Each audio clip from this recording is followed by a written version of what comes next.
Buenas tardes, maestras, maestros. Es un gusto que los maestros de México, cada vez después de los periodos vacacionales, ahora de receso, dediquemos un tiempo a pensar en el aprendizaje, a pensar en los maestros, en los grupos que tendremos, a imaginarnos la docencia, a pensar sobre pensar, que es el asunto de diseñar nuevas estrategias para lograr obtener mejor calidad en el aprendizaje. Creo que el curso básico ustedes ya se lo saben prácticamente completo, la transformación de la práctica docente. Sin embargo, hay tres autores que a mí me significan mucho en ese sentido. Dewey escribe que si podemos pensar la práctica, la podemos cambiar. Scheiner dice que hay que hacerlo con mente abierta, estar dispuesto a escuchar, a dialogar, a reflexionar en los términos en los que lo propone Escudero, revisarnos, mirarnos frente al espejo para reconocernos como maestros, para reconocernos en gestos, en gustos, en situaciones, en estrategias, en modos, en eso que hacemos cotidianamente para la transposición didáctica. Colocar el saber sabio para ser enseñado. Y eso es planificar para potenciar el aprendizaje. Y finalmente dice Sean, si hacemos eso de manera intencionada y cotidiana, entonces podemos innovar en los términos en los que lo propone Bourdieu. Identificar cuál es la gramática de nuestra docencia, cuáles son esos segmentos de resolución a los que alude, y decir, ¿cuándo saludo? ¿Cuándo paso lista? ¿Cuándo planifico? ¿Por qué no le contesto a Pedro, a María, a Juan cada vez que levantan la mano? ¿Por qué solamente le contesto a los niños de adelante? ¿Por qué no le hago caso a los niños de atrás? ¿O por qué particularmente le hago caso a uno? ¿O por qué en el primer día de clase o en la primera semana sospechamos que Jonathan Tonatiuh va a reprobar y al final del curso reprueba?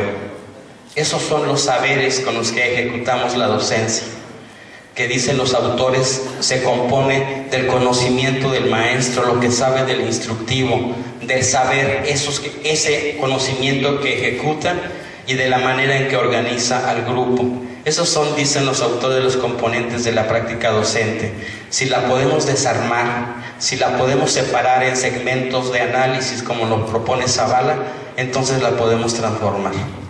Y pensar la práctica es un objeto, es objeto de estudio de la formación inicial de los maestros durante 8 semestres, desde el primer semestre en escuela y contexto hasta los seminarios de análisis de la práctica docente.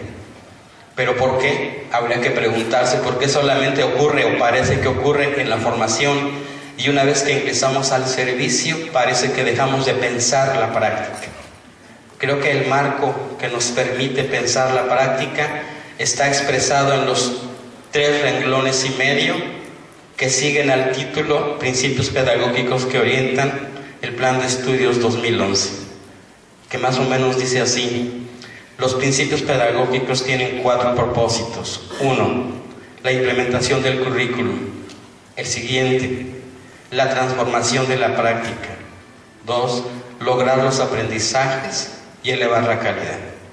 El 2 es el objeto del curso básico y el 2 es el que nos pone en el centro porque consideramos en la Subsecretaría de Educación Básica que los 12 principios pedagógicos que orientan el Plan de Estudios 2011 son el motor para la transformación de la docencia, de la gestión y para elevar la calidad del aprendizaje.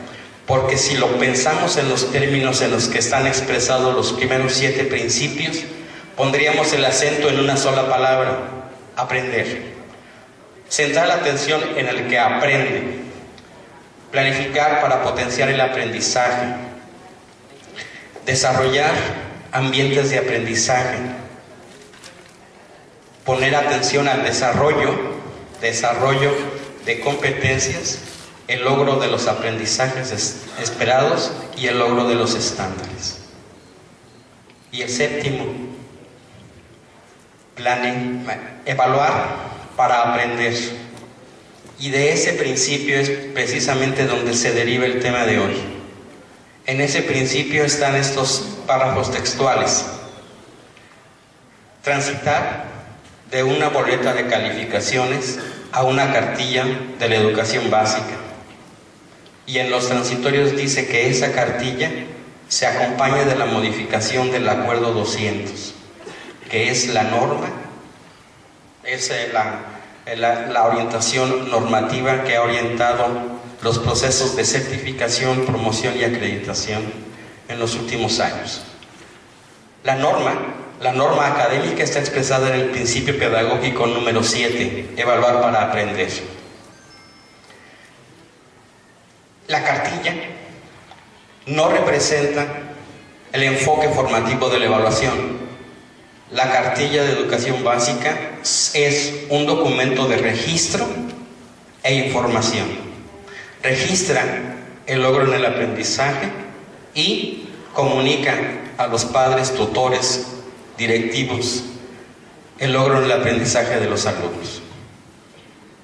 En consecuencia, hay que dimensionarlo así.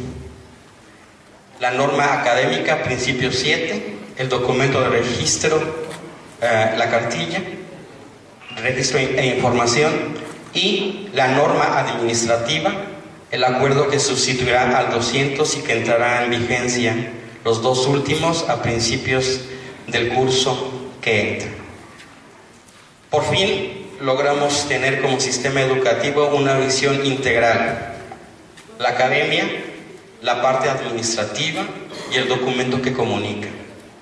Pero no ha sido un ejercicio de 15 días o el pensamiento extraviado de un grupo de personas.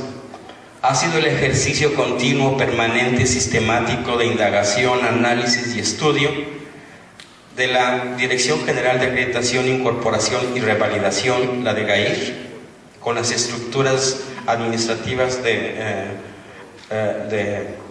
organización escolar, del Instituto Nacional para la Evaluación Educativa, el INE, y de la Dirección General de Desarrollo Curricular, que es la dirección donde trabajo. Por cerca de 4 años discutimos ampliamente, no sin tropiezos, no sin dudas, cuál sería la mejor manera de plantear una nueva mirada de la evaluación en el sistema educativo mexicano, considerando a todos, a los 3 niveles, como un conjunto, considerando que en ese conjunto de la básica están integrados desde el enfoque inclusivo, educación especial y educación indígena.